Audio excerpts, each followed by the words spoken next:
C'est vrai que pendant peut-être 5 minutes, je me suis dit, genre, oula, mais tu te rends compte genre, de ce que tu es en train de faire? Je me disais, est-ce que c'est vraiment une bonne idée de montrer ton visage, de parler de tout ça?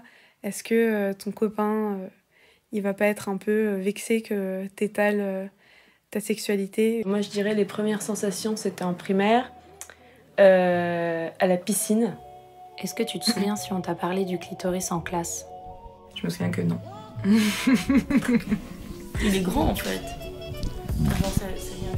Le documentaire Mon nom est clitoris, sorti en 2018, a été réalisé par 2 élèves de l'INSES, Lisa Monet et Daphné Leblond. Il a pris 4 ans pour être réalisé. L'idée du film est venue au coin d'une conversation.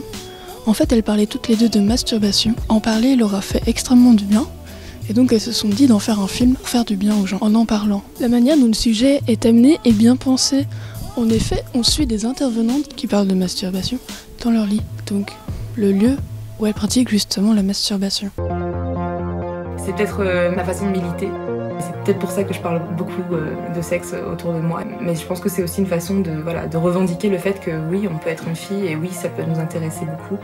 Et non, ça ne veut pas dire que nous sommes des salopes. L'objectif de ce film, c'est vraiment d'être accessible à tout le monde. D'ailleurs, elles avaient pensé à le publier sur YouTube.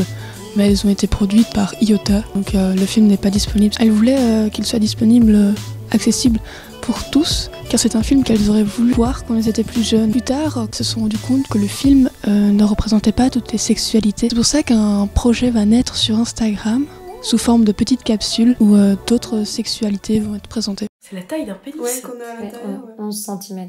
Enfin 11 d'un petit pénis. Wow, on le sous-estime complètement. Ouais. Il est intéressant de savoir que le film est accompagné d'un dossier pédagogique avec des images du film. J'étais assez surprise quand j'ai appris que le film n'avait pas subi de censure. En fait, la seule limitation qu'ils ont eue, c'est un Peggy 12.